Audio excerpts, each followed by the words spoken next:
What is up sa inyo mga boss? Ayun, madilim na dito, naka-flash yung camera natin. So ayun mga boss, for today's video, nagkabit tayo ng dual contact signal light sa motor natin, which is nakakabit na siya ngayon. Hindi ko pa siya hindi ko na ipakita sa inyo kung paano ikinabit, pero mamaya ipapakita ko sa inyo kung saan siya nakatap. As in, wala pa siya masyado nakikita sa YouTube na naggagawa ng gano'n. Pero hopefully, meron naman. So, ayun. Pero papakita ko sa inyo mga boss kung saan natin itinap yung dual contact natin na white-orange. Kasi white yung headlight natin eh. Ayoko naman na magkaroon tayo ng violation sa ayoko na magkaroon tayo ng violation sa signal light natin. So, ayun, ang pinili natin kulay is white kasi nasa headlight niya siya. So, white siya pagka naka-steady, pero pagka naka-signal light is orange pa rin. So ayun, orange na rin naman yung orange na rin yung nasa likod natin, pero hindi pa siya LED mga boss. So soon, gagawin din natin yun ng video sa mga susunod siguro pagka meron na tayong pambili ulit. Kasi ayun, medyo mahal kasi. Pero sa Shopee ko lang din kasi nabili yun. So ayun lang mga boss, update ko kayo maya maya. Maraming salamat.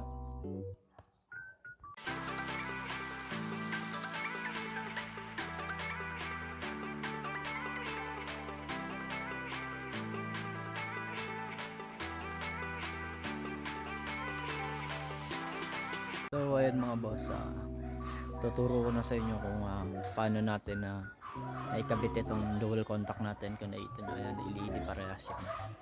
So ayan, nakita ko sa inyo, ayan, naipakita ko na sa inyo yan pagkagabi. So una-una natin gagawin is hahanap tayo ng wire, yung gantong wire mga boss. Kung nakikita nyo, ayan, manipis lang siya kasi ano lang, ang gagawin natin, ikakat natin ang ganito. Ang mga boss, kung nakikita nyo,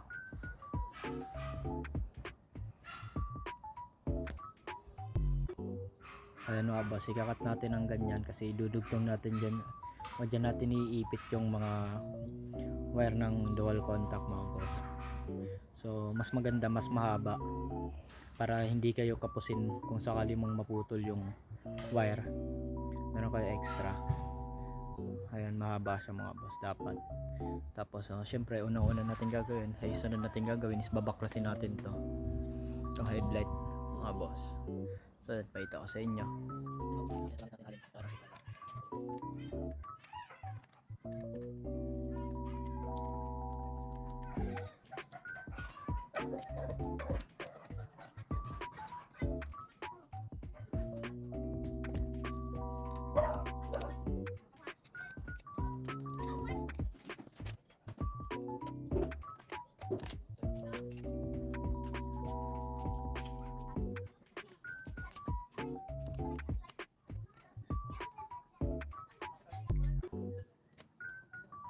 Ito ko sa inyo kung asan nakapesto yung dual contact.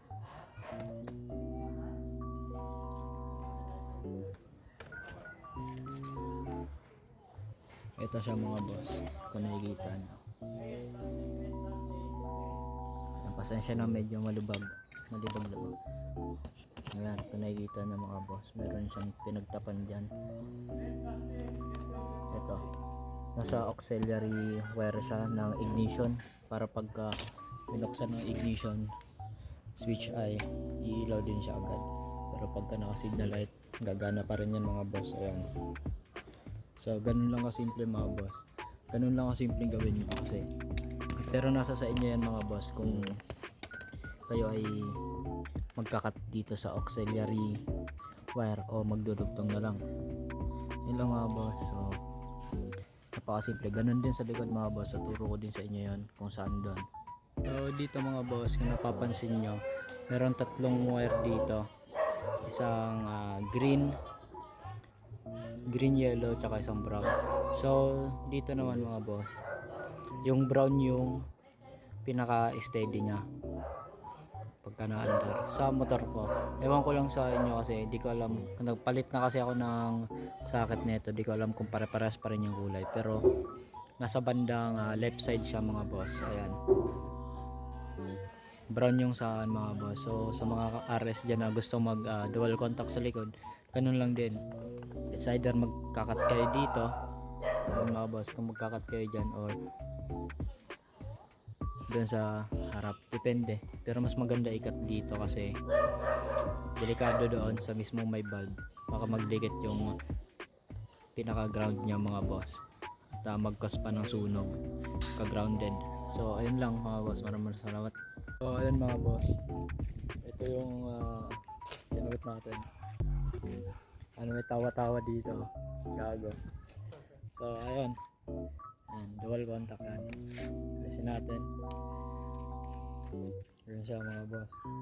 So bukas papakita natin kung paano natin naigabit yan sa mga naka-RS dyan. Okay, motor natin. So ayun, pakita natin kung paano naigabit. Madali lang naman siya mga boss kung tutuusin. Dagdag ilaw lang din siya pagkagabi. Nagana siya pagka na-signal light din. Tapos dito rin sa likod, madali lang din yan. Yun lang. Mga boss, magpapalit naman tayo ng brake pads. Sasabay na natin doon sa pag-video natin.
So ayun mga boss, tapos na natin na maikabit yung brake pads at tapos na rin natin maikabit.